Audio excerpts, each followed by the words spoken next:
आप software engineer हो क्या? आप लोगों ने देश में कितनी तरक्की लाई है, सब कुछ कितना एडवांस हो गया है। थैंक्स। आप लोगों को देख के तो मैं एकदम हैरान हो जाता हूँ। आप कंप्यूटर में अंदर कुछ कोड करते हो और बाहर दुनिया बदल जाती है। इतना आसान नहीं है दोस्त, ये कुछ कोड का काम नहीं है, काफी मेहनत जाती है इसके पीछे।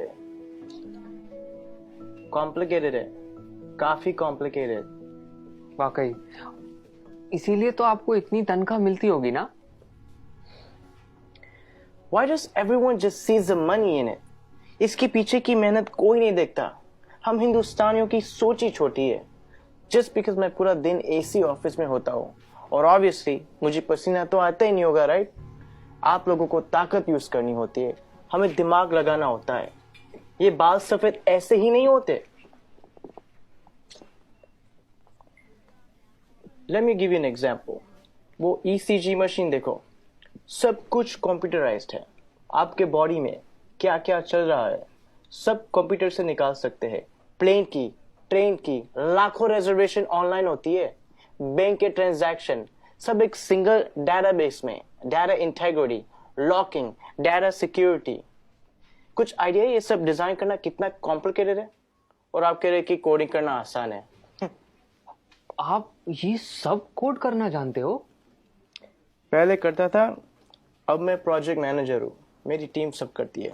ओह, तो अब काम आसान हो गया होगा। इस फील्ड में कुछ आसान नहीं है, जितना ऊपर जाओ उतनी ही रिस्पॉन्सिबिलिटी बढ़ती है, काम बढ़ता है, स्ट्रेस बढ़ता है। कोडिंग और डिजाइनिंग ये फिर भी आसान है, लेकिन अब मुझे पूरी टीम संभालनी पड़ती है। 10 लोगों को हर रोज जवाब देना होता है, क्वालिटी मेंटेन करनी होती है। 2 घंटे ईमेल ना चेक करूं तो लोग पैनिक करने लगते हैं। एक साइड से रिजल्ट का प्रेशर होता है और दूसरी साइड को कस्टमर को रिप्लाई करना होता है।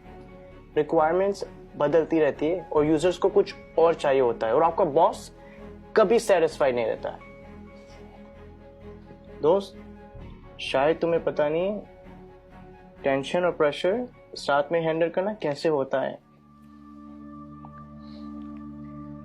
मुझे पता है सर, टेंशन और प्रेशर दोनों साथ में हैंडल किया है। 6 साल पहले की बात है।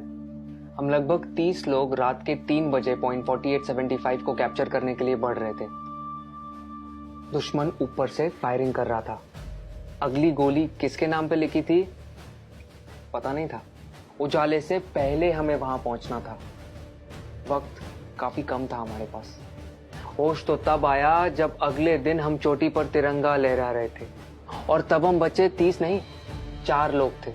आप Subedar Sushant from 13 Jammu and Kashmir Rifles on duty at peak 4875 in Kargil. मुझे बताया गया है कि मेरी टर्म पूरी हो गई है और अब मुझे सॉफ्ट असाइनमेंट का ऑप्शन दिया जाएगा। पर आप ही बताइए सर, काम आसान करने के लिए कोई अपनी ड्यूटी छोड़ सकता है क्या? उस दिन हमारा एक जवान दोस्त बर्फ में जख्मी पड़ा था। उस पर दुश्मन की गोलियां चल रही थी। हम सब बंकर के पीछे छुपे हुए थे। उसे बचाना मेरा कर्तव्य था और मैं उसे बचाने जाने वाला था, मगर मेरे कप्तान ने मना किया और कहा कि तुम नहीं जाओगे। मैंने इस यूनिफॉर्म में सबसे पहली कसम ये ली थी कि देश की सुरक्षा के बाद मेरे आदमियों की सुरक्षा सर्वोपरि है। ये कह के वो खुद चले गए। उस जख्मी जवान को बचाते बचाते हमारे कप्तान शहीद हो गए। उस दिन से जब भी मैं बॉर्डर पर होता हूं, उन गोलियों की आवाज और कप्तान का आखिरी चेहरा मेरे सामने आता है। वो गोलियां शायद मेरे लिए थी।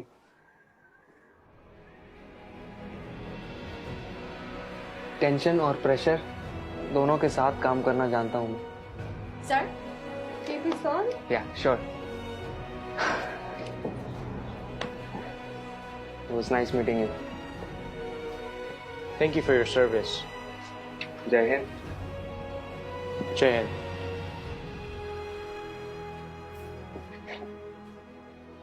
कभी खुद की जिंदगी से शिकवा होने लगे अगर, तो एक फौजी की जिंदगी के बारे में सोचना। खुद की हर मुश्किल आसान लगेगी, जो खुद की सांसें दांव पर लगाकर पूरे देश की सांसें चलाते हैं, हर वक्त जान हथेली पर होती है फिर भी हमेशा मुस्कुराते रहते हैं, जिन्होंने डर को भी डराया है और देश के लिए जीना क्या होता है ये इन सरहद के पहरेदारों ने हमें सिखाया है।